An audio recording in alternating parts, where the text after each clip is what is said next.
وقتی پیمان طالبی دعوت شده واسه اجرای این مراسم یعنی سالن بالا.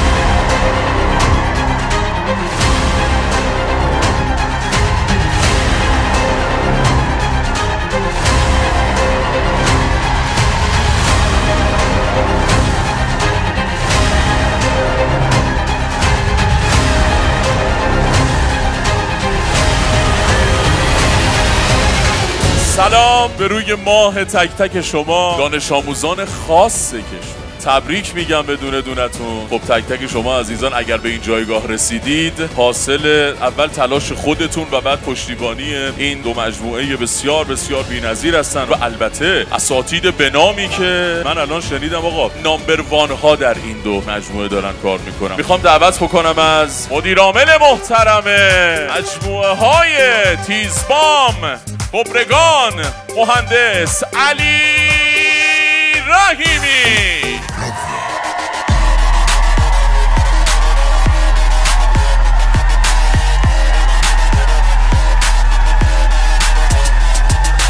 سلام عرض میکنم خدمت حضار محترم. این که ما درخواست کردیم تشریف بیارین توی این جلسه در ابتدا به پاس قدردانی از اساتید عزیزمون، اساتیدی که در طول سال یار و یاور ما بودن و بعد قدردانی از همکارای عزیزمون و در نهایت قدردانی از دانش آموزان نخبمون و پدر مادرای گلمون که پشتیبان و همراه بچه‌ها بودن. لطف کنید به افتخار خودتون دست بزنید.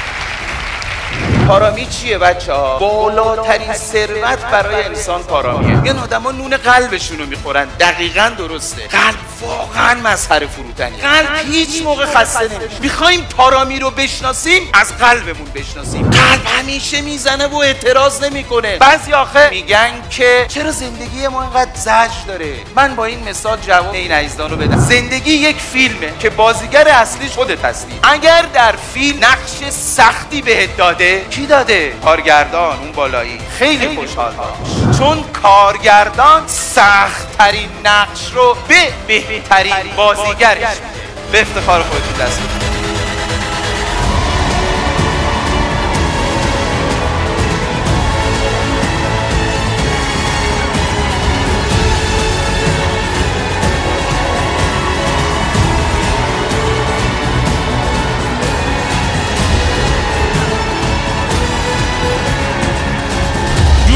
داریم یا نداریم؟ ببین دست و رقص جنوبی هیچ گناهی نداره، چون مدام توش میگه توبه میکنه به درگاه خدا. پس خیالتون راحت.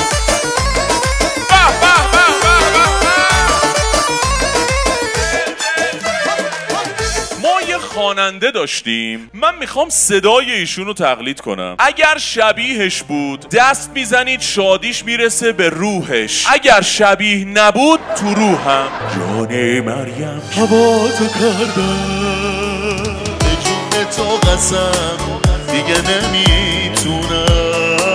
دارو ندارم و بگی مال خودت مال چشم. دلم شده دیوونه، خدا میدونه من دیوونه، دلم آروم نمیشه قشنگه چون تو هم دیوونه ای مثل من. ببین شما دهه 90 برید حالشو ببرید، واقعا تفریحاتتون خیلی عجیب تر از ما هست. ما دهه 60 تمام دلخوشیمون این بود که مامانمون واسه سالاد داره خیار پوست میکنه، پوستاشو ما بخوریم. قرآن اگه اینا رو دروغ میگم بگی دروغ. دخترای دهه 60 کجا؟ همینا رو میبینید دهه 60 میرفتن تو کیسه گیلاس میگشتن، گیلاسایی که به هم وصل بود و میذاشتن رو گوششون، جلو آینه اینجوری میکنن گوشواره میشد. نه که میخندن هم. ما پسرای دهه 60 من خودم جزء هنرمندان این قصه بودم. میرفتیم تو مدرسه زنگ تفریح پشت پلکامون رو برمیگردونیم عین جن میشدیم. الان مثلا تو مدارس تکنو میذارن، بعد ما میرفتیم تو مدرسه بیا به امداد ناتوانان. ولی یه کاری رو همه انجام دادن. هممون رفتیم نشستیم جلو پنکه گفتیم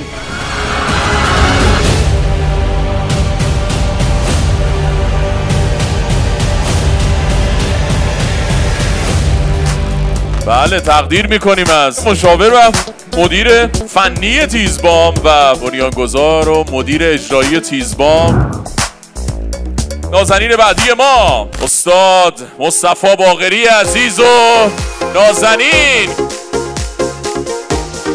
نازنین بعدی ما استاد سعید اخوان،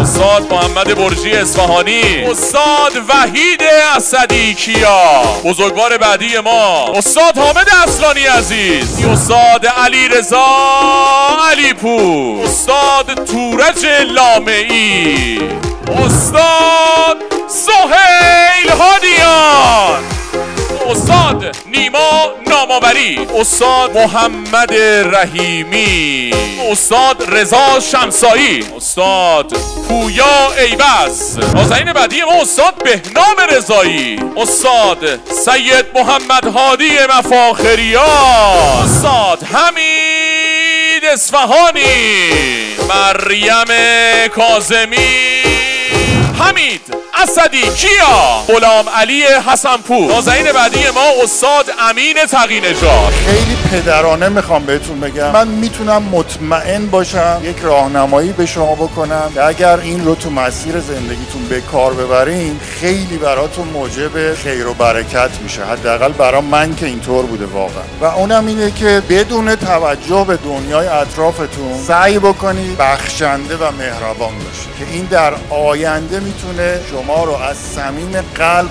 خوشحال نگه داره تو زندگیتون. این بهترین چیزیه که میتونم بهتون بگم. آدم توی این راه نیاز داره به یک خانواده پشتیبان. میخوام دعوت بکنم از همسر آقای مهندس رحیمی عزیز که آقای مهندس هم دست گلی رو تقدیم ایشون بکنن.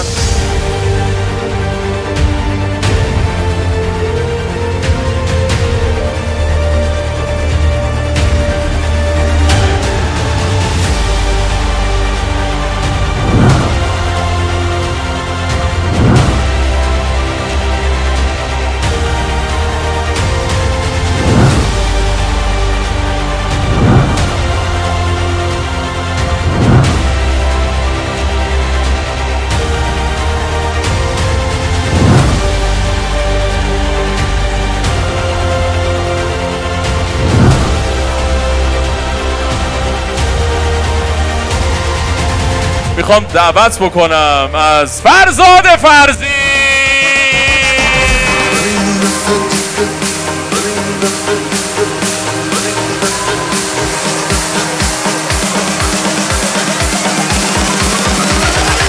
ولی نفه دیگه فرق میکنه، سرم واسه دیدن درد میکنه. اچه تو چرا رد میکنی، شدی همونی که بهت نمیاد. من رو کم طاقتم میدونی، بد عادتم گیرم سر تو بگیرم، یه جورایی درگیرم و بونتو میگیرم. اصلا چطوش قلبم یوچه هاشون اوج نامیدی سهمم به دست باشون. من که زندگی ندارم هستم با تو، عاشقون از این حال من یه نشونه.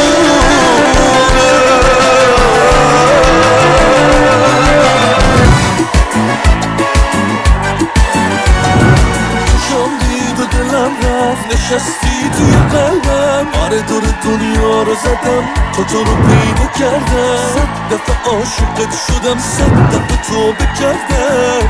ابدی شدی تو واسم دور سرت بگردم. گفتم رو خنده ها دلم پیشت گیره، اینجوری که بام چشم میشی آدم خیره. چشات نفس گیره، نفسمو میگیره، میاد و میزنه میره و گردن